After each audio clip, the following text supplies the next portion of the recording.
स' हेल' खुलुमबाय जोंनि बर' हारिनि रायजो राजा नोंथांमोननिसिम आं दासिमनि इम्परटेन्ट निउस लाना फैदों। स' नोंथांमोना भिडिअखौ जोबजासिम नायलां। भिडिअआ जोबोद इम्परटेन्ट जागोन, ओंखायनो नोंथांमोना भिडिअखौ जागायनायनिफ्राय जोबजासिम नायलां।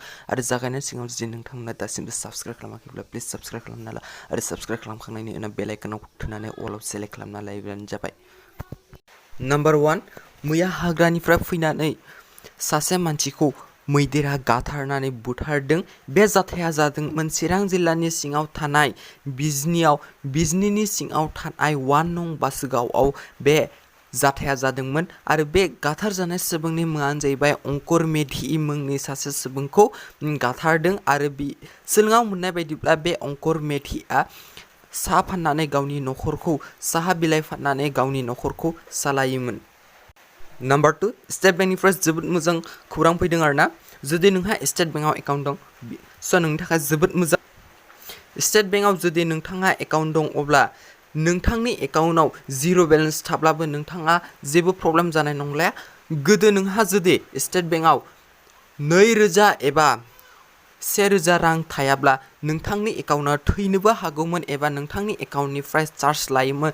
जेब्ला नों एकाउन्टआव बेलेन्स सोयो अब्ला नोंथांनि बेलेन्सखौ दाननानै लाङोमोन। नाथाय दा स्टेट बेंकनिफ्राय मोजां खौराङा बेनोदि नोंथाङा जिर' बेलेन्स थाब्लाबो एबा 100 एबा 10 रां बायदि थाब्लाबो नोंहा जेबो प्रब्लेम जानाय नङा। बेखौ गावसोरनो टुइटारनि गेजेरजों फोरमायदों। स' बियो जोंनि थाखाय जोबोद मोजां आरो जाय बिथांनो स्टेट बेंकआव एकाउन्ट दं बिथांमोननि थाखाय जोबोद मोजां।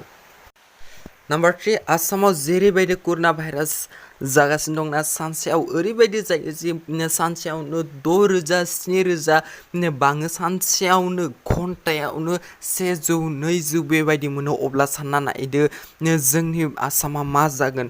बेबायदिनो गोबांनिफ्राय गोबांसो जागासिनो दं। आरो जोंनि आसामाव जोंनि पुलिसफोराबो दिनैसिम नायनो थाङोब्ला जोंनि आसामाव पुलिसफोरा 3,000 जाहैबाय। साननानै नायदो आसामाव पुलिसफोरा 3,000 जाहैबाय।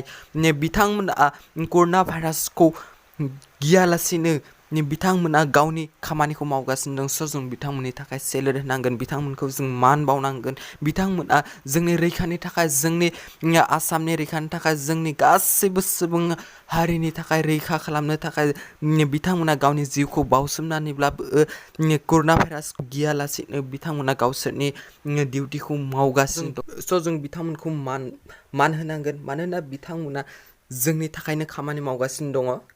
नाम्बार 4, मैया आसामाव सानसेयावनो 10 मानसिया थैदों, 10 जन मानसिया कर'ना भाइरास जाना थैदों। साननानै नायदो मैया सानसेयावनो 10 जन मानसिया कर'ना भाइरास जाना थैदों। स' बे जोंनि थाखाय जोबोद गाज्रि आरोना, सानसेयावनो 10 जन सुबुङा थैदों।